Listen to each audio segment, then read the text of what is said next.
Welcome back to another episode of വെള്ളം ചേർക്കാതെ. നമ്മള് കഴിഞ്ഞ ആഴ്ച ആക്ച്വലി സ്കിപ്പ് ചെയ്തു. നമ്മളെല്ലാരും ഭയങ്കര ബിസി ആയിരുന്നു. നമ്മള് കഴിഞ്ഞ ആഴ്ച ഒരു വേറെ ടോപ്പിക്കാണ് വിചാരിച്ചത്. നമ്മളിപ്പോ തന്നെ അത് സ്കിപ്പ് ചെയ്ത് നമ്മുടെ കഴിഞ്ഞ ആഴ്ച ഇറങ്ങിയ എക്കോ, കഴിഞ്ഞ ആഴ്ച അല്ലല്ലോ, അതിന് മുമ്പത്തെ ആഴ്ച അല്ലേ,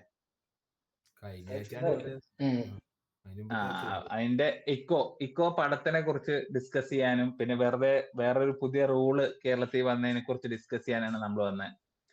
പിന്നെ അഭിജിത്ത് ദ പോൾ ബെയറർ അല്ല ടോർച്ച് ബെയറർ. പോൾ ബെയർ എന്ന് പറഞ്ഞു കഴിഞ്ഞാൽ ശവം കൊണ്ടുപോണ പോൾ ബെയർ എന്ന് പറയാം. ടോർച്ച് ബെയർ എന്ന് പറഞ്ഞാൽ ആദ്യം പോണ ടോർച്ച് ബെയറർ. ഈ ഇക്കോ സിനിമയുടെ ആദ്യം ഉണ്ണിക്കുട്ടനാണ് ആദ്യം കണ്ടത്, അഭിജിത്ത് ജോസ് ആണ് ആദ്യം കണ്ടത്. എന്താണ് എക്സ്പീരിയൻസ് പറയൂ. എനിക്ക് ഭയങ്കര ഇഷ്ടപ്പെട്ടു. മലയാളത്തിൽ ഇങ്ങനെ നല്ലൊരു അറ്റംപ്റ്റ് ആയിട്ട് തോന്നി. അതായത് ഒരു സൈക്കോളജിക്കൽ ഒരു മിസ്റ്ററി ത്രില്ലർ പടം, ഒരു സ്ലോ പേസ്ഡ് പടമാണ്. അതിന്റെ അതായത് സെറ്റിങ്സ് എല്ലാം നടക്കുന്നത് ഒരു വെസ്റ്റേൺ ഗാർഡ്സിലെ ഒരു സ്ഥലത്ത് വെച്ചാണ്. അപ്പം ആ ഒരു ഇതെല്ലാം അതും കൊണ്ടുവന്നിട്ടുണ്ട്. അങ്ങനെ മൊത്തത്തില് എല്ലാം അമേസിംഗ് ആണ്. പിന്നെ ക്യാരക്ടേഴ്സിന്റെ ഇമോഷൻസ് അതൊക്കെ ഭയങ്കര നന്നായിട്ട് തന്നെ കാണിക്കുന്നത്. അതായത് പലതരത്തിലുള്ള ഇമോഷനിലോട്ട് പോകുന്നു. പിന്നെ ഈ പടത്തിന്റെ ടാഗ് ലൈൻ തന്നെ എന്തായിരുന്നു, മറ്റേ from the conical life of Kuriachan എന്നുണ്ട്. അങ്ങനെയാണ് അതിന്റെ അകത്ത്. ആ കുര്യച്ചൻ എന്ന് പറഞ്ഞ ഒരു ക്യാരക്ടറിനെ ചുറ്റിപ്പറ്റി, പക്ഷെ പുള്ളിയുടെ അഡ്വഞ്ചറിനെ കുറിച്ചാണ് ബേസിക്കലി. ഞാനും കണ്ടു കേട്ടോ പടം. എനിക്ക് അഭിജിത്തിന്റെ അത്ര പോസിറ്റീവ് അഭിപ്രായമല്ല. ഞാൻ ഫാമിലിയുടെ കൂടെയാണ് കണ്ടത്. പടം കാണാനേയും പോണേയും തലേദിവസം എന്റെ ബ്രദറിന്റെ ഫ്രണ്ട്സ് പറഞ്ഞ അത്ര നന്നായില്ല. അപ്പൊ ആക്ച്വലി എന്റെ എക്സ്പെക്ടേഷൻ ലോവർ ആയി. അതുകൊണ്ട് എനിക്ക് ആദ്യം ഈ പടം കാണുന്നതിന് മുമ്പ് എനിക്ക് എക്സ്പെക്ടേഷൻ ഉണ്ടായിരുന്നെങ്കിലും, കുറച്ച് ഹൈ എക്സ്പെക്ടേഷൻ ഉണ്ടായിരുന്നെങ്കിലും അത് ഗ്രാജുവലി ലോവർ ആയിണ്ടായി. എന്താ പറയാ, ഇന്ന് അവര് പറഞ്ഞതിന് ശേഷം. എന്നിട്ട് ഞാൻ കണ്ടിട്ടും എനിക്ക് അത്ര ഭയങ്കര പോസിറ്റീവ് ഇത് തോന്നിയില്ല. ചിലപ്പോ ഞാൻ കുറച്ചുകൂടി ഡിസപ്പോയിന്റഡ് ആയിരുന്നേനെ, വേറെ ആരും പറയാതെ ഞാൻ പോയി കണ്ടിരുന്നെങ്കിൽ. അതെ. ബാക്കി വിഷ്വൽസ് ഒക്കെ അടിപൊളിയായിരുന്നു എന്നാണ് എനിക്ക് തോന്നിയത്. ഫ്രെയിംസ് ഒക്കെ എന്തോ ഈ സ്റ്റോറിയുടെ ഒരു പേസിംഗില് പ്രോബ്ലം ഉണ്ടായി എനിക്ക്. ലൈക്ക് ഇടവേളയൊക്കെ ആയത് ഞാനിങ്ങനെ നോക്കി ഇരുന്നിട്ടാണ്. ഇത് സ്റ്റോറി അങ്ങ് മൂവ് ചെയ്യുന്നില്ല. എന്നാ ഇപ്പൊ സ്റ്റോറി മൂവ് ചെയ്യണതിനനുസരിച്ച് നമ്മള് like deeper into the സ്റ്റോറിയാണ് നമ്മൾ പോകേണ്ടത്. ഇത് ട്രൈ ചെയ്യുന്നുണ്ട് ഈ കഥ അങ്ങനെ deeper into the story പോവാൻ. പക്ഷെ it's somewhere something is missing. പക്ഷെ ഇവര് കുറെ ലൊക്കേഷൻസ് കാണിച്ചിട്ടുണ്ട്. എന്തോ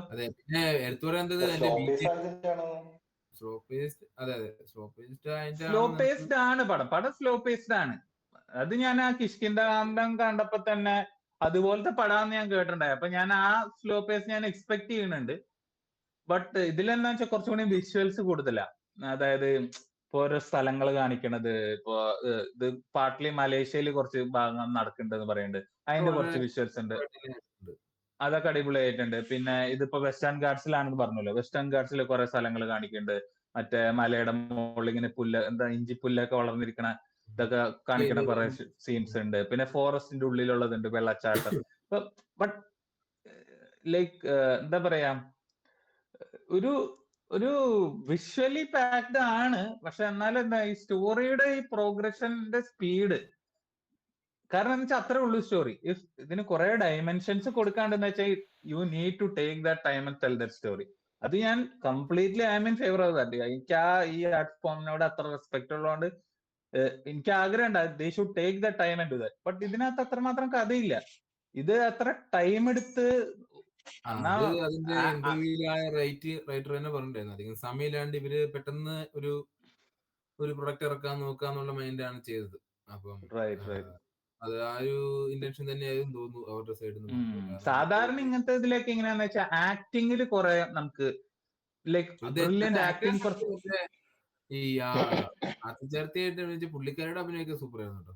പുള്ളിക്കാരത്തിയുടെ അഭിനയൊക്കെ സൂപ്പർ ആയിരുന്നു. പക്ഷെ പുള്ളിക്കാരത്തി ഒരു കരയണ ഒരു ഭാഗമൊക്കെയാണ്. അതൊക്കെ എനിക്ക് ഭയങ്കര ആർട്ടിഫിഷ്യാലിറ്റി ഫീൽ ചെയ്ത ഒരു സീനാണ്. പുള്ളിക്കാരത്തി even though she's I have never seen her before. സാധാരണ നമ്മൾ അങ്ങനെ പരിചയമില്ലാത്ത ആള് കരയുന്ന കാണുമ്പോൾ നമുക്ക് അറിയില്ല ഇത് ജെന്യുവിൻ ആണോ ഫേക്ക് ആണോ എന്ന് പറഞ്ഞു. പക്ഷെ ഇറ്റ് ഫെൽറ്റ് ആർട്ടിഫിഷ്യൽ. എന്താ അഭയൻ എന്തോ പറഞ്ഞല്ലോ? ഫസ്റ്റ് ടൈം ആക്ടർ എന്താണെന്ന് പറഞ്ഞു കേട്ടായിരുന്നു. അതെ അതെ അതെ. അപ്പൊ അതുകൊണ്ടുള്ളതുകൊണ്ട് ഇന്റർവ്യൂസ് കുറെ കണ്ടായിരുന്നു. ഇന്റർവ്യൂസ് ഉണ്ടായിരുന്നു. ഞാൻ എന്റെ ഇന്റർവ്യൂ ഉണ്ടായിരുന്നു, റൈറ്റർ ഉണ്ട്. ഞാൻ ഇതിന്റെ ഇന്റർവ്യൂ ഒന്നും കാണാതെ പോയത്. ഇന്റർവ്യൂ ഉണ്ട്, പക്ഷെ എന്നാലും അല്ല ഇപ്പൊ പറഞ്ഞത്. പക്ഷെ എന്നാലും എനിക്ക് അത്യാവശ്യം വളരെ ഇഷ്ടപ്പെട്ടു. കാരണം മലയാളത്തിൽ അങ്ങനെ പല ലേയേഴ്സ് ഒക്കെ ഉള്ള പടങ്ങളൊക്കെ എന്നാലും കുറവാണല്ലോ. പിന്നെ മൊത്തത്തില് പിന്നെ കാസ്റ്റിംഗ് ഒരു പ്രോബ്ലം ആയിരുന്നു എനിക്ക്. നമ്മുടെ എനിക്കൊരു കാസ്റ്റിംഗ് ഒരു പ്രോബ്ലം ആയിട്ട് തോന്നി. സന്ദീപിന്റെ ഒക്കെ സെക്കൻഡ് ഹാഫിൽ ഭയങ്കര ആവറേജ് ആക്ടിങ് ആയിരുന്നു. പിന്നെ ആദ്യമൊക്കെ സൂപ്പർ ആയിരുന്നു, അവസാനം ഒന്നല്ലായിരുന്നു മൊത്തത്തില്. ആദ്യം പുള്ളി ഐ തിങ്ക് ബെറ്റർ ഉണ്ട്. തുടക്കത്തിൽ കുറച്ചുകൂടി ബെറ്റർ ആയിരുന്നു. ബൈ ദി എൻഡ് പുള്ളിയുടെ ആക്ടിങ് ഒക്കെ വെച്ച് കഴിഞ്ഞാൽ പുള്ളി കംഫർട്ട് സോണിൽ അല്ലാണ്ടാണ് ആക്ട് ചെയ്യണത് അവസാനത്തെ ഭാഗം. പക്ഷെ എന്തോ അത് വർക്കായില്ല എനിക്ക്. പിന്നെ ഇതില് കുര്യാച്ചനായിട്ട് വരുന്ന ആളാണെങ്കിലും പുള്ളീനൊന്നും ലൈക്ക് എനിക്കത് ആക്യുറേറ്റ്ലി പ്ലേസ്. പുള്ളിയുടെ യങ്ങർ ടൈമില് ഈ മലേഷ്യയിലൊക്കെ പോകുന്ന കുറെ സീൻസിലൊക്കെ പുള്ളി പെർഫെക്റ്റ് ആണ്. ബട്ട് ഇതിൽ ഓൾഡറിൽ കുറച്ച് സീനുള്ളൂ, അത് പുള്ളി പെർഫെക്റ്റ് ആണ്. അത് നമുക്കൊരു കുര്യച്ചന്റെ ഒക്കെ ഒരു തന്നെയായിട്ട് നമുക്ക് ഫീൽ ചെയ്യും. അപ്പൊ അതിന്റെ കൂടെ മറ്റേ പുള്ളിയുടെ പേരെന്താ, വിനീത് കുര്യച്ചനാണ് ഇതിലത്തെ ആക്ടറുടെ പേര് ഞാൻ പറഞ്ഞു. മോഹൻലാലിന്റെ പടയില്ലേ എന്തായിരുന്നു, കടുവാക്കാട്ടിൽ ജിമ്മി, അതിൽ മോഹൻലാലിന്റെ അപ്പനില്ലേ, അതുപോലത്തെ ഒരു മച്ചാൻ. പുള്ളി കാരണം പണി കിട്ടിയ പുള്ളി കാരണം ലൈഫ് മാറിയ കഥയാണ് ഈ പടം. അതെ അതെ. അപ്പൊ ജനറലി ഇതിന്റെ ഒരു പ്ലോട്ട് ലൈനിന്റെ ഒരു മാനിപ്പുലേറ്റീവ് സീനാണ്. പുള്ളി ഒരു മാനിപ്പുലേറ്റീവ് ആയിട്ടുള്ള ആളാണ്. അപ്പൊ പുള്ളിയുടെ ഹിസ്റ്ററിയും പുള്ളിയായിട്ട് ലൈഫ് എന്റർടൈൻഡ് ആയിട്ടുള്ള കുറച്ച് പട്ടികളും കുറെ ആൾക്കാരുടെയൊക്കെ ലൈഫ് സ്റ്റോറിനെ എങ്ങനെ ഇയാൾ ഇൻഫ്ലുവൻസ് ചെയ്തു, അതാണ് ബേസിക്കലി സ്റ്റോറി. പിന്നെ അതിലുണ്ടാവുന്ന ഓരോ പ്രോബ്ലംസും പിന്നെ ഇതില് എൻവയറമെന്റിനെയൊക്കെ ഇതൊരു പാർട്ട് ഓഫ് ദ മൂവി ആക്കാൻ നോക്കിയിട്ടുണ്ട്. അത് ബ്യൂട്ടിഫുൾ ആണ്. ഇതിന്റെ ക്യാമറ ചെയ്തേക്കണതും ഇനി പോസിറ്റീവ്സിൽ പറയാനുള്ള മ്യൂസിക് അടിപൊളിയാണ്. മ്യൂസിക് വൻ മ്യൂസിക് ആണ്.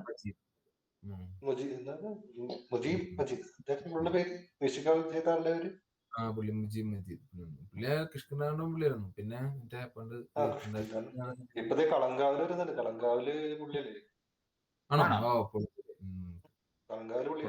മ്യൂസിക് അതാണ് പോസിറ്റീവ് എൻഡിൽ നോക്കുകയാണെന്ന് വെച്ച് കഴിഞ്ഞാല് മ്യൂസിക് അടിപൊളിയാണ്. എടുത്തേക്കണ രീതി അടിപൊളിയാണ്. ക്യാമറയൊക്കെ കാണാൻ നല്ല രസമുണ്ട്. പിന്നെ തിയേറ്ററിലേക്ക് ഇരിക്കുമ്പോൾ നമുക്ക് ആ നേച്ചറിന്റെ ഫീല് നമുക്ക് ശരിക്കും കിട്ടും. ഒരു ഡിഫറെന്റ് മൂവിയാണ്. But it's not like that different. അത്ര ഭയങ്കര ഡിഫറെന്റ് ഒന്നല്ല ശരിക്കും പറഞ്ഞു കഴിഞ്ഞാല്. ഇപ്പൊ ഫോർ എക്സാമ്പിൾ ഇന്ന് ഞാൻ കണ്ടപ്പോ ഇതില് കുറെ എന്റെ കൂടെ എന്റെ ഫാമിലി ഉണ്ടായിരുന്നു, പിന്നെ എന്റെ ഒരു അങ്കിളും ഉണ്ടായിരുന്നു. പുള്ളി പറഞ്ഞത് ഇതൊക്കെ ഇങ്ങനത്തെ പടമൊക്കെ കാണാൻ ആൾക്കാർ പൈസ കൊടുത്ത് പോകണ്ടോന്ന് പറഞ്ഞിട്ടുണ്ട്. മനസ്സിലായി. പിന്നെ എന്റെ കഴിഞ്ഞ ദിവസം ഇഷ്ടപ്പെട്ട അഭിപ്രായമാണ് ഫാമിലി ക്രൗഡിന്. ഞാൻ ജനറലി റിവ്യൂ ഒക്കെ ഞാൻ ഇപ്പൊ ഈ പടം കണ്ടതിന് ശേഷമാണ് ഞാൻ കുറച്ചൊക്കെ എടുത്ത് നോക്കിയത്. പക്ഷെ അതിലൊക്കെ ജനറലി പോസിറ്റീവ് ആയിട്ടാണ് കാണുന്നത്. എങ്കിലും ഐ തിങ്ക് എല്ലാ ഓഡിയൻസിനും ഒന്നും കണക്ട് ആവില്ല. എന്റെ ഫാമിലിക്ക് അത്രയല്ല, ഓൾമോസ്റ്റ് അപ്പൊ ഒരു 2 out of 5 ഒക്കെ ഉണ്ടാവുള്ളൂ മാക്സിമം കൊടുക്കുകയാണെങ്കിൽ ഇവര്. ഇപ്പൊ ഞാനൊരു 3 കൊടുക്കും. ഹൈക്കോടതിലൊന്നും കൊടുക്കാൻ പറ്റുന്ന എനിക്ക് തോന്നണില്ല. കാരണം they have done some effort, but seriously stuff lacking.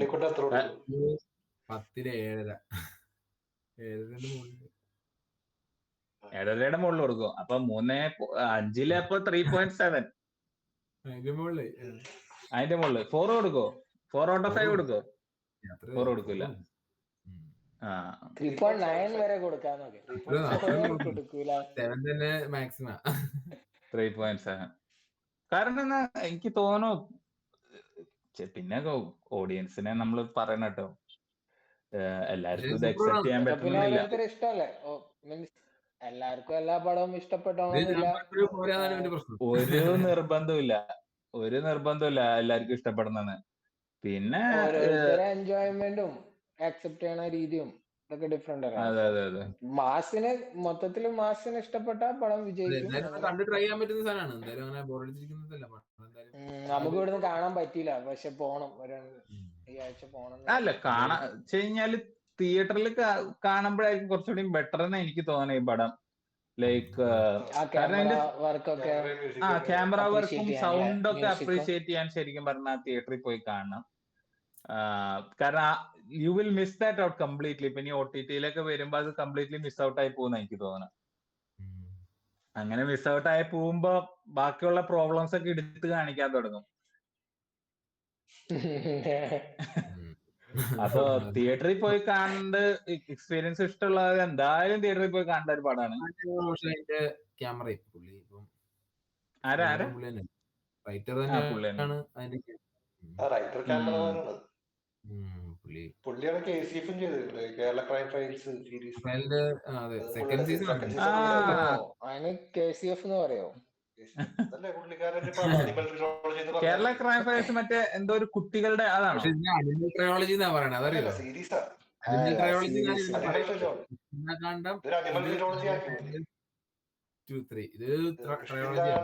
Kerala KCF പിന്നെ ഇത് ഇക്കോയും കൂടെ അനിമൽ ട്രിലോജി ആയിട്ട്. അതിപ്പോ ഇതാണ് റിലേഷൻ ഒന്നുമില്ല, പക്ഷെ സ്റ്റാൻഡ് മൂവീസ് ആണ്. പക്ഷെ എല്ലാ 3 ഇതിലും ഒരു അനിമലിന്റെ ഒരു ഇതുണ്ടല്ലോ, കണക്ഷൻ ഉണ്ട്. അത് പറയാതെ വയ്യാട്ടോ. ലൈക്ക് അതിനകത്ത് ഇവര് ശരിക്കും ട്രെയിൻ ചെയ്തിട്ടുണ്ട് കേട്ടോ ഈ പട്ടികളൊക്കെ. ഈ പട്ടികളൊക്കെ വെരി വെൽ ട്രെയിൻഡ് ആണ്. ഈ അഭിനയിപ്പിക്കൽ എളുപ്പമല്ല ഞാൻ എവിടെയോ കണ്ടിട്ടുണ്ടായി. അയ്യോ, പട്ടികളെ വെച്ച് ചെയ്ത കാര്യം അത് ഞാൻ മിസ് ഔട്ട്. അത് പറയേണ്ട ഒരു ഇമ്പോർട്ടന്റ് കാര്യമാണ്. പട്ടികൾ ഇതില് ലിറ്ററലി സ്റ്റാർസ് ആണ്, പറയാതെ വയ്യ. ഇൻവോൾവ് ആയിട്ട് മറ്റേതിലൊക്കെ പട്ടികളെ മറ്റേ കുരങ്ങന്മാര് കുറച്ചൊക്കെ അല്ലേ, അങ്ങനെ ഫുൾ ഇൻവോൾവ് അല്ലല്ലോ. ഇത് മെയിൻ ക്യാരക്ടർ പട്ടിയാണ്.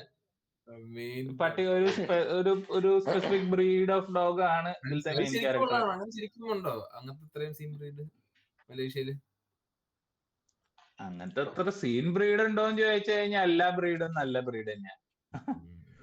ഓരോന്നിനും നമ്മൾ ബ്രീഡ് ചെയ്തെടുക്കുന്നതിനനുസരിച്ചിരിക്കും അതിന്റെ കേപ്പബിലിറ്റീസ്. ഇപ്പൊ ഫോർ എക്സാമ്പിൾ ഇപ്പൊ ഡോബർമാൻ ആയാലും ആക്ച്വൽ ഡോബർമാൻ ഡസൻ എക്സിസ്റ്റ്. ഒരു കുറച്ച് ഇപ്പം യൂറോപ്യൻ സ്റ്റാൻഡേർഡ്സ് ഉണ്ട്, പിന്നെ KCA ഉണ്ട് ഇന്ത്യയിലെ സ്റ്റാൻഡേർഡ്സ് നോക്കണേ, പിന്നെ അമേരിക്കൻ ക്ലബ് ഉണ്ട്. അവരുടെ ഓരോ സ്റ്റാൻഡ് ഇപ്പൊ യൂറോപ്യൻ ഡോബർമാനും അമേരിക്കൻ ഡോബർമാനും തമ്മിൽ വ്യത്യാസം ഉണ്ടാവും. യൂറോപ്യൻ ഡോബർമാൻസ് ഒക്കെ ഈ സ്നൗട്ടൊക്കെ വലുതായിരിക്കും, ഹെഡ് കുറച്ചും കൂടി വൈഡർ ആയിരിക്കും. പക്ഷെ നമ്മള് സാധാരണ കാണുന്ന ഡോബർമാൻ ഒക്കെ ബേസിക്കലി അമേരിക്കൻ ബ്രീഡിംഗ് സ്റ്റാൻഡേർഡ്സ് വെച്ച്. അപ്പൊ അതൊക്കെ സ്നൗട്ടൊക്കെ കുറച്ചുകൂടി തിന്നറായിരിക്കും, പിന്നെ ഈ ഹെഡും കുറച്ചുകൂടി തിന്നറായിരിക്കും, പിന്നെ ടെയിലൊക്കെ ഡോക്ക് ചെയ്ത് നമ്മൾ കാണണ്ടല്ലോ. പിന്നെ അതുപോലെ തന്നെ ഇപ്പൊ ജർമ്മൻ ഷെപ്പേർഡൊക്കെ ബ്രീഡ് ചെയ്തെടുത്തൊരു സാധനമാണ്. ബേസിക്കലി ഇതൊക്കെ വുൾഫ്സ് ആയിരുന്നല്ലോ. നമ്മൾ പലതരം രീതിയിൽ ഇതിനെ ബ്രീഡ് ചെയ്തെടുത്ത് പല പല ക്യാരക്ടറിസ്റ്റിക്സിന് വേണ്ടി ബ്രീഡ് ചെയ്യുന്നു. ഏതാ ഇതിലുള്ള സ്പെസിഫിക് ബ്രീഡ് ഏതാണെന്നറിയോ? എനിക്കറിയില്ല അതേതാ ബ്രീഡ് എന്ന്. ലൈക്ക് എനിക്ക് റെക്കഗ്നൈസബിൾ ആയിരുന്നില്ല ബ്രീഡ്. അതേതെങ്കിലും ഒരു അവിടത്തെ മലേഷ്യയിൽ ഉണ്ടായി വന്ന ഒരു ബ്രീഡ് പോലെ തന്നെയാ. ലൈക്ക് നമ്മുടെ ഇന്ത്യൻ സബ് കോണ്ടിനെന്റിനകത്ത് ഇങ്ങനത്തെ കുറെ ബ്രീഡ്സ് ഉണ്ട്. നമ്മള് അങ്ങനത്തെ ഇപ്പൊ ഇന്ത്യൻ ബ്രീഡ് എന്തോ ആഫ്രിക്കയല്ല, മലേഷ്യയാണ്. ഹസ്കി വേറെയാണ്. ഇവന്മാരെ പ്രലോഭിപ്പിക്കാൻ കൊണ്ടിരുന്ന അതെ അതെ അതെ അങ്ങനത്തെ കുറെ കാര്യങ്ങളൊക്കെ ഉണ്ട് ഇതിനകത്ത്. പട്ടികളൊന്നും പട്ടികൾക്ക് ശരിക്കും ഒരു ക്യാരക്ടർ മാതിരി കൊടുത്തിട്ടെ, ലൈക്ക് ഹൗ ദേ ബിഹേവ്, അതൊക്കെ ഇതിനകത്ത് അഡ്രസ് ചെയ്യണ്ട. But could have been done better. But പറഞ്ഞല്ലോ ഓൾറെഡി ഇന്റർവ്യൂവിനകത്ത് ഇങ്ങനെയാണ് അവര് പടം നോക്കിയത്.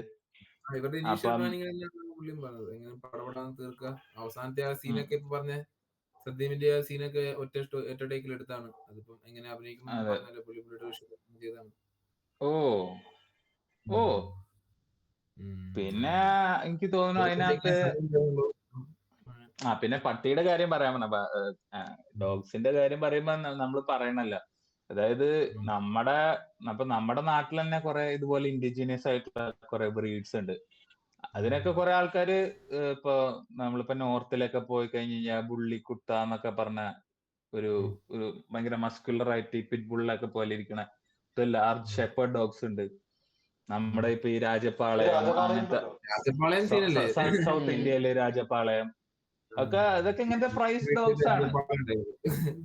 പക്ഷെ ഇപ്പൊ ജനറലി എല്ലാരും മിലിറ്ററിയിലും പോലീസിലും ഒക്കെ മെയിൻലി യൂസ് ചെയ്യണത് ബെൽജിയൻ മാലിനോ എന്ന് പറഞ്ഞ ഒരു ബ്രീഡാണ് യൂസ് ചെയ്യണത്. ഞാൻ കണ്ടേക്കണേ ബെൽജിയൻ മാലിനോ ഒരു ജർമ്മൻ ഷെപ്പേർഡിന്റെ മുടിയില്ലാത്ത പോലെ തോന്നും, പക്ഷെ വെരി കേപ്പബിൾ. ഓൾമോസ്റ്റ് എല്ലാ മിലിറ്ററിയും യൂസ് ചെയ്യണ. എവിടെ കൊടൈക്കനാല് പോയപ്പോ ഒരാളുടെ അടുത്ത് കണ്ടായിരുന്നു ബെൽജിയൻ മാലിനോ. അടിപൊളി. ബെൽജിയൻ മാലിനോ ഇസ് ലൈക്ക് ഇപ്പൊ നമ്മളിപ്പോ കണ്ട പട്ടിയുടെ ക്യാരക്ടറിസ്റ്റിക്സ് അവർ പറയണില്ലേ, that is literally what Belgian Malinois do. അവരുടെ ഒരു കാണാനും ഏകദേശം സിമിലർ ആണെന്ന് എനിക്ക് തോന്നണേ. ആക്ച്വലി ഇതിലത്തെ ഏത് whichever breed that is it looks ഒരു മെലിഞ്ഞ ബെൽജിയൻ മാലിനോ പോലെ ഇരിക്കും. അപ്പൊ അങ്ങനത്തെ കുറച്ച് കാര്യമുണ്ട്. അപ്പൊ ഡോഗ്സിനെ കുറിച്ച് പറയുമ്പോ ദാറ്റ്സ് ഓൾസോ ഇമ്പോർട്ടന്റ്. പിന്നെ ശരിക്കും പറഞ്ഞു കഴിഞ്ഞാൽ ഇപ്പൊ നമ്മുടെ നാട്ടിൽ കുറച്ച് ഇഷ്യൂസ് ഒക്കെ നടക്കണ്ടല്ലോ. എന്താണ് ഈ സ്ട്രേ ഡോഗ്സിനെ കൊല്ലുന്നതും നോർത്തിലൊക്കെ കുറെ പ്രശ്നം നടക്കുന്നുണ്ട്. അപ്പൊ അതൊക്കെ ഈ ലോക്കൽ ബ്രീഡ്സിനാണ് ഈ കൊന്ന് തീർക്കണേ. അപ്പൊ അതൊക്കെ അതിലേക്കൊക്കെ ഈ സാധനം ഇങ്ങനത്തെ പടങ്ങളൊക്കെ വരുമ്പോ ആൾക്കാര് കുറച്ചും കൂടി ഹൈലൈറ്റ് ചെയ്യും ഇങ്ങനത്തെ ടോപ്പിക്സ് ഒക്കെ ഇമ്പോർട്ടന്റ് ആണ്. പിന്നെ നമ്മള് ഇപ്പൊ ഈ നാട്ടിലത്തെ കാര്യം പറഞ്ഞപ്പോഴാണ് നമ്മുടെ അടുത്ത ടോപ്പിക്കിനെ കുറിച്ച് ഡിസ്കസ് ചെയ്യാൻ പറ്റുന്നത്. അതായത് പുതിയൊരു ലോ വന്നു. അതായത് സീബ്ര ക്രോസിംഗിലേക്കൂടെ പാസ് ചെയ്യുന്ന ആൾക്കാരെ ആക്സിഡന്റ് ആയി കഴിഞ്ഞു കഴിഞ്ഞാല് നമ്മുടെ ഈ ഡ്രൈവറിന്റെ ലൈസൻസ് കട്ട് ചെയ്യാനുള്ള ഇതും പിന്നെ ഓൾറെഡി വേറെ കുറെ കാറ്റഗറീസും ഫൈനും വന്നിട്ടുണ്ട് അതിന്റെ ഉള്ളില്. അപ്പൊ ഇത് വരാൻ കാരണം നടക്കുന്നത് സീബ്ര ക്രോസിംഗിലാണെങ്കിൽ പ്രോബ്ലം അല്ല, ആളുടെ ലൈസൻസ് റദ്ദാക്കും. സസ്പെൻഡ് ചെയ്യല്ല, ഡിസ്മിസ് ചെയ്യാ licence completely. Will be you cannot get a licence. അതും ഇടിച്ചാൾക്ക് പിന്നെ ഇൻഷുറൻസും അങ്ങനത്തെ കാര്യത്തിൽ കൂടെ ആയിരിക്കും. അല്ല, അത് സീബ്ര ക്രോസിംഗിൽ ആക്സിഡന്റ് ആയി കഴിഞ്ഞാൽ ഇമ്പോർട്ടൻസ് ക്രോസ് ചെയ്യുന്ന ആൾക്കല്ലേ ഓൾറെഡി. ഇമ്പോർട്ടൻസ് ക്രോസ് ചെയ്യാണ്, പക്ഷെ ഈ ഇപ്പൊ ഈ ഡിസ്മിസൽ ഓഫ് ഇത് ഉണ്ടായിരുന്നില്ല. ലൈസൻസ് ഒന്നും സസ്പെൻഡ് ഒന്നും ചെയ്യില്ലായിരുന്നു. അതെ, കഴിഞ്ഞ ഒരു വർഷത്തില് 800 ആക്സിഡന്റ് ഉണ്ടായി ഈ കാറ്റഗറിയിൽ പെടുന്നത്. അപ്പൊ അതൊരു പ്രോബ്ലം ആണ്. അപ്പൊ അതെന്തായാലും അഡ്രസ് ചെയ്യുന്നത് നന്നായി. ഇതൊക്കെ ചെയ്ത് കഴിഞ്ഞാൽ പിന്നെ ഇപ്പൊ 800 ആയി. നമുക്കൊരു വാല്യൂ ഉണ്ട് കമ്പയർ ചെയ്യാൻ. ഇതിനൊരു ഹാഫ് ആയിട്ടോ അല്ലെങ്കിൽ 1/4 ആക്കിയെങ്കിലും കുറയ്ക്കാൻ പറ്റി കഴിഞ്ഞു കഴിഞ്ഞാല് വി കൻ സേ ദാറ്റ് ഈ ലോ കൊണ്ടതിൽ എന്തെങ്കിലും ബെനിഫിറ്റ് ഉണ്ട്. അപ്പൊ മാത്രം നമുക്ക് കാര്യം നടക്കില്ല. ബേസിക് പബ്ലിക്കിന്റെ സിവിക് സെൻസും കൂടി ഇമ്പ്രൂവ് ചെയ്യേണ്ട ഒരു കാര്യം. Definitely civic sense important. പിന്നെ ആണെങ്കിൽ എന്റെ ഒരു അഭിപ്രായത്തില് ഇന്ത്യൻ റോഡ്സിന് പെഡസ്ട്രിയൻസ് അത്ര സപ്പോർട്ടിങ് രീതിയിലല്ല ഇന്ത്യൻ റോഡ്സ്. നടന്നു പോണവരും ക്രോസ് ചെയ്യണവരും ഒക്കെ നടന്ന് രാത്രി വീട്ടിലെത്തിയ ഭാഗ്യം എന്നുള്ള രീതിയിലാണ് റോഡിൽ കൂടെ പോണേ. എപ്പോഴാ വണ്ടി വന്ന് മീൻസ് നമുക്ക് ഇപ്പം റോഡ് ക്രോസ് ചെയ്യാൻ വേണ്ടിയിട്ടുള്ള ബ്രിഡ്ജുകളോ അല്ലെങ്കിൽ പ്രോപ്പർ സൈഡ് വാക്സോ ഇപ്പം സീബ്ര ക്രോസിംഗ് ഉണ്ട് ഒരു കുറെ സ്ഥലത്ത്. പക്ഷെ അങ്ങനത്തെ പെഡസ്ട്രിയൻസിനും കൂടെ കൺസിഡർ ചെയ്തിട്ടുള്ള കൈൻഡ് ഓഫ് ഒരു ബിൽഡ് കുറവാണ് ഇന്ത്യയിൽ. ഇപ്പൊ യൂറോപ്പിലും അമേരിക്കയിലൊക്കെ നോക്കിക്കഴിഞ്ഞാല് പെഡസ്ട്രിയൻസിനും സൈക്ലിസ്റ്റിനും ഒക്കെ അതിൻ്റെതായിട്ടുള്ള സ്പെസിഫിക് വഴികളൊക്കെ ഉണ്ട്, അല്ലെങ്കിൽ അവർക്കൊരു ഏരിയ ഉണ്ട് സൈഡിൽ കൂടെ നടക്കുന്നത്. ഇതിപ്പോ നമ്മളെവിടെയൊക്കെ ബാംഗ്ലൂർ തന്നെ ചില ഭാഗത്തൊക്കെ റോട്ടിൽ കൂടെയാണ് നടക്കണം. ഒന്നാമത് ഫുൾ വണ്ടി ആയിരിക്കും, ഭയങ്കര ട്രാഫിക് ആയിരിക്കും. സൈഡ്വാക്കുള്ള കുറെ ഏരിയാസും ഉണ്ട്, പക്ഷെ ഇത് ഇല്ലാത്ത ഒരുപാട് ഡേഞ്ചറസ് ഏരിയാസ് ഉണ്ട്. ഇപ്പൊ റോഡൊക്കെ ക്രോസ് ചെയ്യാൻ ബുദ്ധിമുട്ടല്ലേ ചെയ്യുന്നത്. അപ്പൊ ഇപ്പൊ വലിയ ഹൈവേ ഒക്കെ വരുമ്പം ഇപ്പം നാട്ടില് 4 ലൈൻ മറ്റേ ഈ 6 ലൈൻ ഹൈവേ വരുന്നില്ലേ, അപ്പൊ അത് വരുമ്പം അത് ക്രോസ് ചെയ്യാൻ ആവശ്യമുള്ള കുറെ ആൾക്കാരുണ്ടാവും. അപ്പം ഇവരിങ്ങനെ കൺസിഡർ ചെയ്യണം ക്രോസ് ചെയ്യാൻ വേണ്ടിയിട്ടുള്ള ബ്രിഡ്ജസ്, സ്കൈ വാക്സോ ബ്രിഡ്ജസോ ഒക്കെ കൺസിഡർ ചെയ്ത് ഇത് ക്ലിയർ ചെയ്യണം. ഇല്ലെങ്കിൽ ഇപ്പൊ ആൾക്കാര് ഇപ്പൊ നമ്മള് തമിഴ്നാട്ടിലോ എവിടെയൊക്കെ പോകുമ്പോ അവിടെ നമ്മൾ കൂടുതൽ ഹൈവേസ് കാണുന്നത്. അപ്പൊ അവിടുത്തെ villages are force to cross the road. ഇപ്പൊ സ്പീഡിലേക്ക് വണ്ടി വരുന്ന ഇവർക്ക് വേറെ വഴിയില്ല. അപ്പം ഇങ്ങനെ ഗവൺമെന്റിന്റെ ഭാഗത്തുനിന്നും ഇങ്ങനത്തെ കുറച്ച് കൺസിഡറേഷൻസ് വേണം. അതുപോലെ നമ്മൾ നേരത്തെ പറഞ്ഞല്ലോ, നമ്മൾ നേരത്തെ സീബ്ര ക്രോസിംഗിന്റെ കാര്യം പറഞ്ഞല്ലോ. ഈ സീബ്ര ക്രോസിംഗിനെ കുറിച്ചുള്ള വാർണിംഗും അതിന്റെ അത് റിഫ്ലക്ടർ ലൈറ്റർ ഒക്കെ പ്രോപ്പർ ആയിട്ട് റോഡിലുണ്ടെങ്കിൽ മാത്രമേ ഇവർ വണ്ടി ഓടിക്കുന്നവർക്ക് അത് പാലിക്കാൻ പറ്റുള്ളൂ. ഇൻഫ്രാസ്ട്രക്ചർ അല്ല, ലാക്ക് ഓഫ് ഇൻഫ്രാസ്ട്രക്ചർ ഒരു പ്രോബ്ലം തന്നെയാണ്. അതെ, ബേസിക്കലി എന്താന്ന് വെച്ച് കഴിഞ്ഞാല് ഇപ്പൊ ഫോർ എക്സാമ്പിൾ വേറെ ഒരു കൺട്രീസിലേക്ക് എത്രയോ മൈഗ്രൻസ് നമ്മുടെ നാട്ടിൽ നിന്ന് പോകണം. അവരൊക്കെ റൂൾസ് പുറത്തു പോയാലും ഫോളോ ചെയ്യുന്നുണ്ട്. അവർക്ക് ഫോളോ ചെയ്തില്ല എന്ന് വെച്ച് കഴിഞ്ഞാൽ നല്ല. പക്ഷെ ഇവിടെ ഈ സൈൻ ബോർഡുകളും കാര്യങ്ങളൊക്കെ എവിടെ അഭിജിത്തിനോട് തന്നെ ചോദിച്ചാൽ നമുക്ക് മനസ്സിലാൻ പറ്റും എങ്ങനെയാണ് യു കെയിലത്തെ എക്സ്പീരിയൻസ്. അതാണ് ഇവിടെ ഈ സൈൻ ബോർഡുകളും കാര്യങ്ങളും കുറച്ചുകൂടി കൂടുതലായിട്ടുണ്ട്. സൈഡ് വാക്ക് ഒക്കെ എല്ലായിടത്തും ഇല്ലേ? അതുകൊണ്ട് അതൊക്കെയാണ് സൈഡ് വാക്സ് ഉണ്ട്. അപ്പൊ ഗവൺമെന്റിന്റെ ഇൻഫ്രാസ്ട്രക്ചർ ഭാഗത്ത് ഇപ്പം ഇതിലും ബെറ്റർ ആയിട്ട് സ്ഥലം ഉണ്ടാവും. നാട്ടിലേക്ക് വെച്ചാണ് നമ്മൾ കമ്പയർ ചെയ്യുന്നത്. അപ്പം എന്തായാലും കൂടുതലുണ്ട് നാട്ടുകളിലെ ആൾക്കാരുടെ എണ്ണം. പിന്നെ അത് മാത്രല്ല ഈ വണ്ടി ഓടിച്ച് അതായത് പെട്ടെന്ന് ലൈസൻസ് കട്ടാവും. യു കെയിൽ എത്ര മില്യൺ പോപ്പുലേഷൻ ഉണ്ടെന്ന് ഏകദേശം അറിയോ? കിട്ടിക്കഴിഞ്ഞാൽ തന്നെ കട്ടാവും, സസ്പെൻഡ് ആവും. അങ്ങനെയൊക്കെ ഇതൊക്കെ ചെറിയ പ്രശ്നങ്ങൾക്ക് തന്നെ കട്ടാവും. അപ്പം കുറച്ചുകൂടെ ഇതിന് 2 വശമുണ്ട്. അപ്പൊ ഇതിനെ കുറച്ച് ഫോഴ്സ് ചെയ്യാണ്, പേടിപ്പിച്ച് ആക്കാന്നാണെങ്കിൽ പറയാം.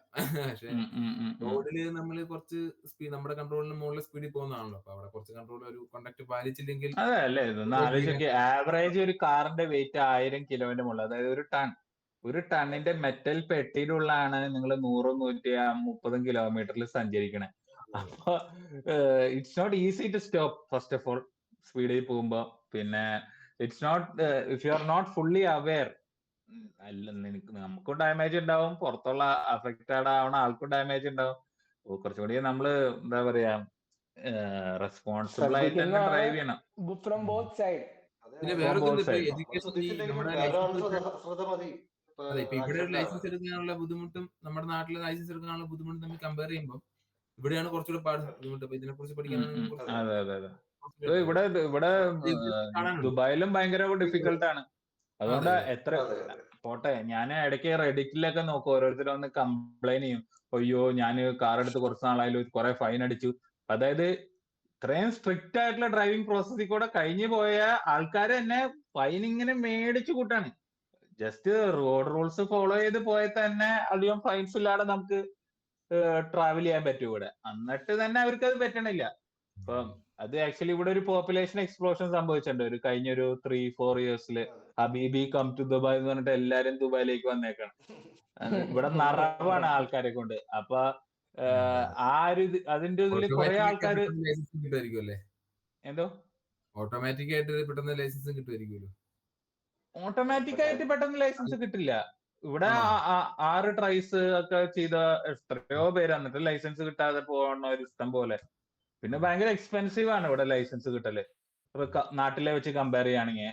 അപ്പൊ അതിനൊരു ബാരിയർ ഉണ്ട്. അപ്പൊ ലിമിറ്റഡ് ആൾക്കാരെ ഡ്രൈവിംഗിന്റെ സ്ഫിയറിലേക്ക് വരുന്നുള്ളൂ. അതായത് you need be financially stable, you need to have enough money, you need a car to maintain. അങ്ങനെ കുറെ ഇത് കഴിഞ്ഞിട്ടാണ് ആൾക്കാർ എത്തണേ. അപ്പൊ ഒരു വെരി സ്മോൾ ഫിൽറ്റേർഡ് ലോട്ടാണ് ഇത് ചെയ്യണേ. അപ്പൊ അതും കഴിഞ്ഞിട്ടും ലൈക്ക് ഇവിടെ ആക്സിഡൻസ് ജനറലി ഭയങ്കര കുറവാണ്. പക്ഷെ എന്നാലും the people who are getting so many finds is unbelievable. എന്നും ഒരു എവറി 2 days ഞാനൊരു റാൻഡ് കാണാം, ഇത്ര 3000 ദിർഹം ഫൈനായി, 4000 ദിർഹം ഫൈനായി എന്ന് പറഞ്ഞ് എത്രയോ പേരെ ഞാൻ കാണണമെന്നറിയാം. കാരണം പാർക്കിങ്ങിനും എല്ലാത്തിനും സ്പീഡിങ്, വേറെ വണ്ടീന്റെ മുട്ടിച്ച് പോണേന്, പിന്നെ അങ്ങോട്ടും ഇങ്ങോട്ടും ലൈൻ ചാടുന്ന മാറ്റി കളിച്ച ഫൈന്, പിന്നെ സൗണ്ടിന് ഫൈന്, നോയിസ് പൊല്യൂഷന് ഫൈന്, എല്ലാത്തിനും ഫൈന്. നമ്മള് നാട്ടിൽ ഓടിച്ച് പഠിച്ചിട്ട് ഇവിടെ വന്നിരുമ്പോഴത്തേക്കും പാടാണ്. പിന്നെ ഇവിടെ ഒരു ബ്ലാക്ക് പോയിന്റ് സിസ്റ്റം ഉണ്ട്. ഇതാണ് കുറച്ചുകൂടെ നല്ലത്, കുറച്ച് വൃത്തിയുള്ള ഡ്രൈവിംഗ് ഉണ്ട്. ഇപ്പൊ നമ്മളെ നാട്ടിൽ തന്നെ ഇപ്പൊ പുതിയ ഹൈവേ വന്നു കഴിഞ്ഞിട്ട് കംപ്ലീറ്റ്ലി ഓപ്പൺ ആവുമ്പോ അറിയാം എന്തായിരിക്കും. ഈ എൻഡ് ലൈനിലൊക്കെ ആയിരിക്കും പയ്യെ പോണവനൊക്കെ പോകുന്നത്. ഹോൺ അടിച്ചാലും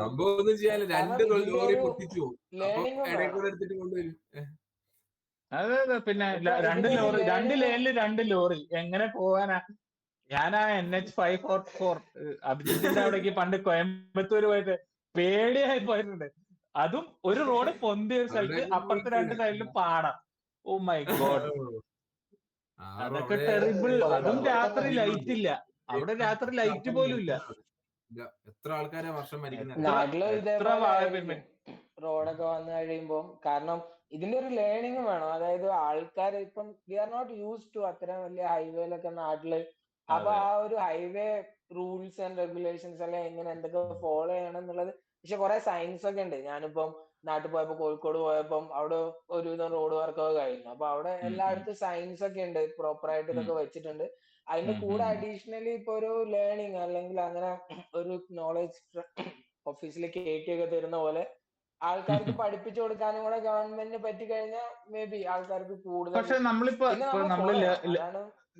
ലേണേഴ്സ് പെർമിറ്റ് ഒക്കെ എടുക്കുമ്പോഴും പിന്നെ ലൈസൻസ് കൊടുക്കുന്നതിന് മുമ്പൊക്കെ ട്രെയിനിങ് ഉണ്ട്. It's not that doesn't exist, it exist. നമുക്ക് ആർക്കും ഓർമ്മയില്ല. അപ്പൊ അതിനേലും ഭേദം കുറച്ചുകൂടി എഫക്റ്റീവ് ആണെന്ന് തോന്നി. കുറച്ചുകൂടി ഇൻവോൾവ് ആയി പഠിക്കുന്ന രീതിയിൽ, മനസ്സിലാക്കുന്ന രീതിയിൽ ആ ബുക്കൊക്കെ വെറുതെ വായിക്കുക. അതെ അതെ, എനിക്ക് തോന്നുന്നു നാട്ടില് പോയിന്റ്സ്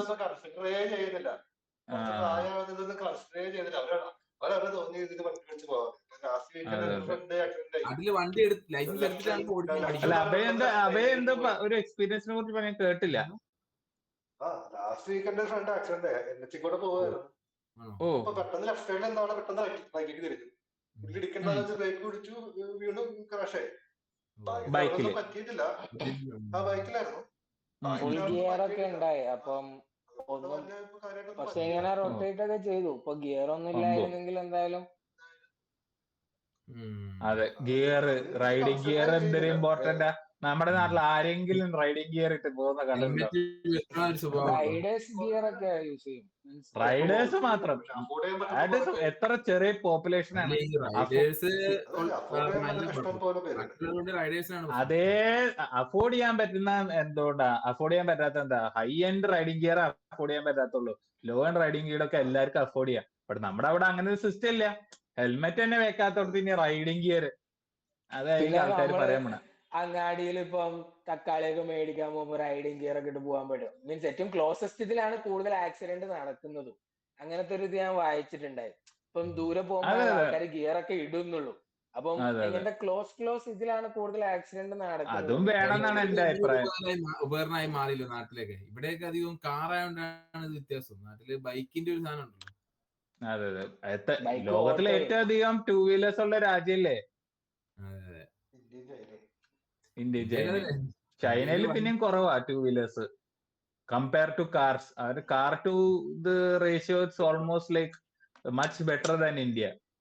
കാരണം അപ്പൊ കാറിലാവുമ്പോ തന്നെ കൊറേയൊക്കെ സേഫ്റ്റി ആവുന്ന എനിക്ക് തോന്നണേ 2 വീലറിനേലും.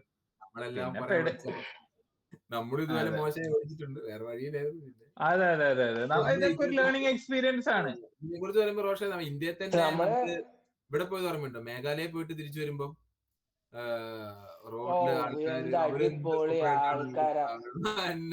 ആൾക്കാര്. അവരവിടെ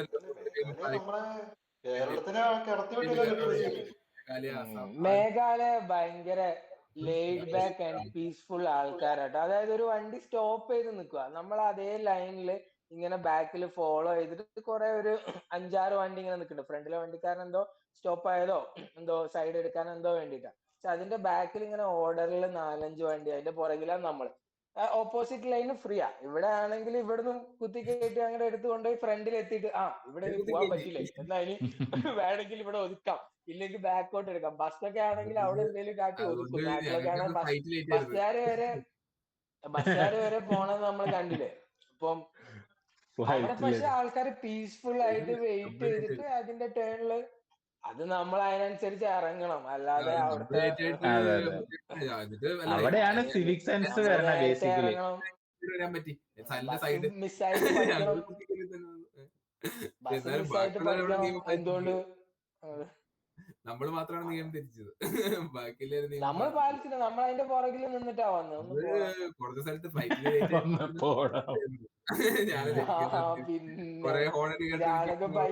അതും ഈ മേഘാലയ ഇന്ത്യയിൽ തന്നെ ആൾക്കാർ ഇന്ത്യക്കാരന്നെ. എന്താ വ്യത്യാസം? ഒരു വ്യത്യാസം ഇല്ലല്ലോ. പക്ഷെ അവിടെ സിവിക് സെൻസ് കൂടുതലുണ്ട്, മൈൻഡ് സെറ്റ് വ്യത്യാസമുണ്ട്.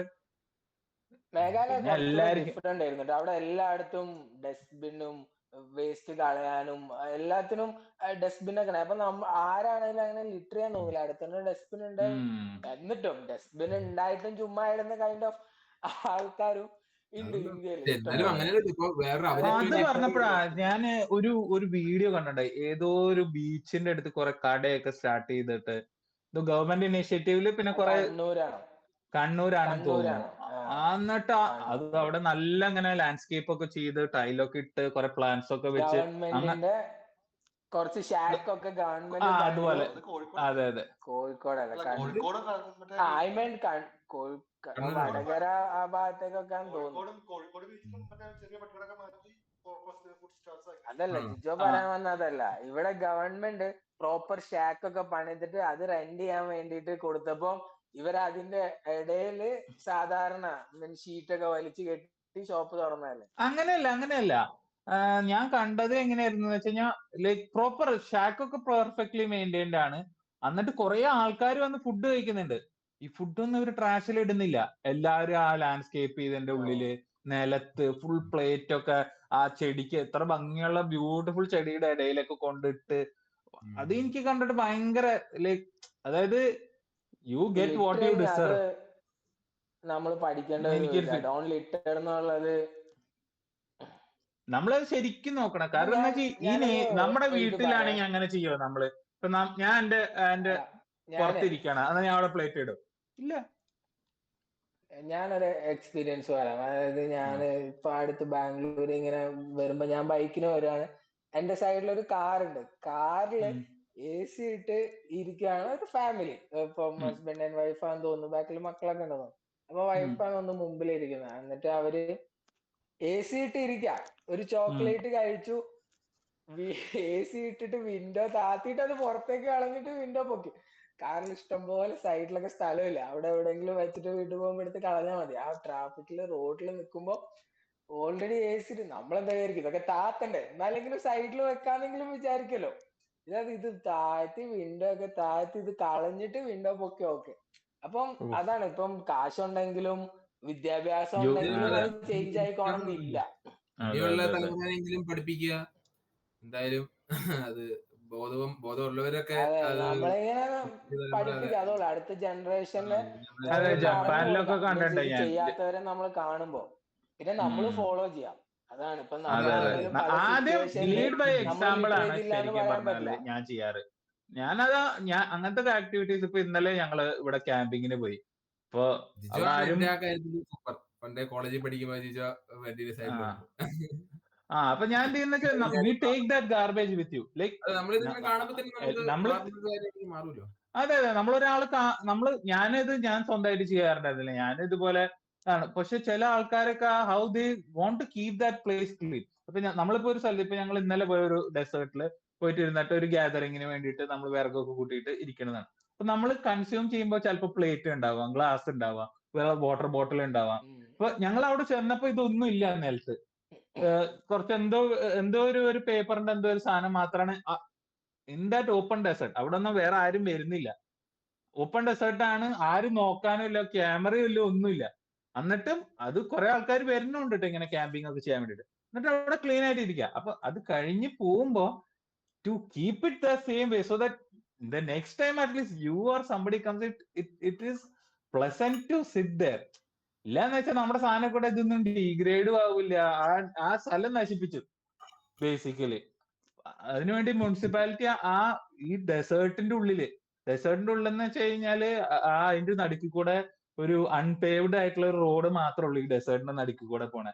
അതിന്റെ എല്ലാ ഒരു എന്തിട്ടാണ് ഒരു 400 മീറ്ററിലെ ഒരു വലിയ ഗാർബേജിന്റെ സാധനം വെച്ചേക്കാം അവിടെ കൊണ്ടിടാൻ. നമ്മളൊരു പ്ലാസ്റ്റിക് ഗാർബേജ് ബാഗ് ബിന്ന് കൊണ്ടുവന്നു, അതിൻ്റെ ഉള്ള എല്ലാ വേസ്റ്റും നമ്മുടെ എല്ലാ വേസ്റ്റും ഇടുന്നു, അവിടെ കളയുന്നു, പോരുന്നു. ആ എന്താണ് നമ്മൾ എന്താണ് ആ സ്പോട്ടൊക്കെ ഒന്ന് ക്ലീൻ ആക്കി എല്ലാം സെറ്റ് ചെയ്ത് ഇനി ഒരാൾ അവിടെ വന്നു കഴിഞ്ഞാൽ സുഖമായിട്ട് പിന്നെ ബാക്ക് ടു എന്താണ് ഒന്ന് ക്ലീൻ അപ്പ് ഒന്നും ചെയ്യാതെ ഡയറക്ട്ലി മൂവ് ചെയ്യാം. അടുത്ത ആളുടെ മാത്രമല്ല, ആ വേസ്റ്റ് റിട്രീവ് ചെയ്യലൊരു ഭയങ്കര ഇടാൻ ഈസിയാ. ഭയങ്കര ഡിഫിക്കൽട്ടാ. മിക്സ് ആയി കഴിഞ്ഞു കഴിഞ്ഞാൽ പിന്നെ അത് ഫ്യൂച്ചറില് ഇത്, അതായത് ഇപ്പൊ ഓഷ്യനിൽ തന്നെ പ്ലാസ്റ്റിക് ഒക്കെ ഇത് ചെയ്യുന്ന എന്തോരം കാശ് ചെലവുള്ള ഇതാണ്. ഇപ്പൊ കുറെ ഭയങ്കര ഡിഫിക്കൽട്ടാണ്. ഐ മീൻ ഇറ്റ്സ് നോട്ട് ഇപ്പൊ നമ്മുടെ സ്വന്തം ഹെൽത്തിനെയാണ് എഫക്ട് ചെയ്യാൻ പോണത് ഇത്. അതെ, ഇത് നമ്മുടെ ഹെൽത്തിനെ എന്തായാലും എഫക്ട് ചെയ്യും. ഇപ്പൊ കടലിലുള്ള വെള്ളമൊക്കെ നമ്മൾ കഴിക്കുന്ന ഫുഡിലേക്ക് എന്തായാലും എത്തും. മൈക്രോ പ്ലാസ്റ്റിക്സ് ഒക്കെ ഓൾറെഡി ആൾക്കാരെ ഇതിൽ കെട്ടി. അതെ അതെ, ഇതിനെ കുറിച്ച് നോളേജ് ഉണ്ടെങ്കിലും ഇപ്പൊ ഇവര് ആൾക്കാരൊന്നും ചെയ്യുന്നില്ല. You are like basically the earth is our home. Earth is our home. If you are ഇപ്പൊ നമ്മുടെ സ്വന്തം സ്പേസ് നമുക്ക് വൃത്തിയാക്കാൻ പറ്റില്ലെങ്കിൽ എത്ര അഡ്വാൻസ് ആയിട്ട് എന്താ കാര്യം? It's A useless thing. അപ്പൊ സിവിക് സെൻസും ജസ്റ്റ് ബേസിക്കലി നമ്മുടെ സ്വന്തം വീടാന്ന് വിചാരിക്കുക. സ്വന്തം വീടും വൃത്തിയായിട്ട് വെക്കാത്ത ആൾക്കാരുണ്ട് കേട്ടോ, വേറെ കാര്യം. അതായത് എന്റെ വീട് ഞാൻ വൃത്തിയാക്കി വെക്കാറില്ലോ എന്ന് പറഞ്ഞിട്ട് കാര്യമില്ല. എന്റെ വീട് വൻ മോശം, ഞാൻ പ്ലേറ്റ് ഒക്കെ അവിടെ ഇവിടെ ഇടുന്നു പറഞ്ഞ ആൾക്കാർ അവർക്ക് നാട് നന്നാവണ്ട. അപ്പൊ അങ്ങനെ ഒരു നോട്ടില് നമ്മള്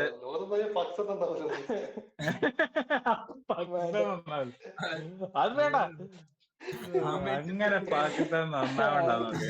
ഏതാ അപ്പൊ അങ്ങനെയാണ് നമ്മുടെ ഇന്നത്തെ ടോപ്പിക്സ്.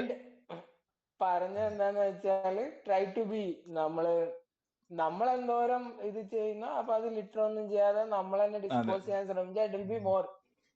അല്ലെങ്കിൽ ഇത് ക്ലീൻ ചെയ്യുന്നവർക്കോ അതെ നമ്മൾ തന്നെ അനുഭവിക്കും ഇത്, അത്രേ ഉള്ളൂ. നമ്മുടെ ഇപ്പൊ ആൻസിസ്റ്റേഴ്സ് ചെയ്തതിന്റെ കുറെ സാധനങ്ങൾ നമ്മളാണ് അനുഭവിക്കുന്നത്. നമ്മളിപ്പോ ചെയ്ത് കഴിഞ്ഞാൽ നമ്മുടെ അടുത്ത ജനറേഷൻസിനുള്ള ആൾക്കാർക്കെങ്കിലും ഒരു ബെറ്റർ ഓപ്പർച്യൂണിറ്റി ഉണ്ടാവാം ഇവിടെ സസ്റ്റെയിൻ ചെയ്ത് ലിവ് ചെയ്ത് പോകാനുള്ളത്. ഹാബിറ്റബിൾ ആക്കി വെക്കുക എർത്ത്. ഇത്ര ബ്യൂട്ടിഫുൾ ആയിട്ടുള്ള എർത്ത് നമ്മള് കുറെ ആൾക്കാർ പറയും ബ്യൂട്ടിഫുൾ അല്ലാന്ന്, പക്ഷെ whatever beauty is still there, we should preserve it. നമ്മളിവിടെ ഈ പ്രൊഫഷണൽ മൊമെന്റിലാണ് അത് എൻജോയ് ചെയ്ത് ജീവിക്കുക. Make the best of everything, അത്രേ ഉള്ളൂ ഇതിൽ ചെയ്യാനുള്ള. അപ്പൊ അങ്ങനത്തെ ഒരു നോട്ടില് നമ്മൾ ഇന്നത്തെ എപ്പിസോഡ് തീരാണ്. നമ്മള് ഇതുപോലെ ഈ ആഴ്ച തന്നെ നമ്മൾ ഒരു എപ്പിസോഡും കൂടി ട്രൈ ചെയ്യാൻ നോക്കും. നമ്മൾ ഈ വീക്കെൻഡിന്റെ ഉള്ളില് വീക്കെൻഡില് കലങ്കാവല് ഫ്രൈഡേ ആയിരിക്കൂലേ? എനിക്കറിയില്ല എക്സാക്ട്ലി. ഡിസംബർ അതിന്റെ പേര് അതെന്തായാലും കാണാം. അത് എനിക്ക് തോന്നുന്നു മറ്റേ കുറച്ച് നമ്മുടെ പുള്ളി സീരിയൽ കില്ലറാന്ന് തോന്നൂല്ലേ?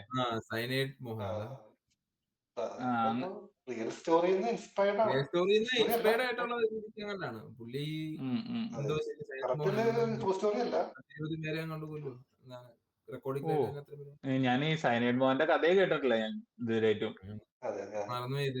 അതിനെ ബേസ് ചെയ്തിട്ടാണെന്നാണ് എനിക്ക് തോന്നുന്നത് കണ്ടിട്ട്. ഇത് 2000s ഉണ്ടായ കഥയാണോ? ഇത് 2000s ഉണ്ടായ കഥയാണോ? 2000s റേഞ്ചിലാണ്.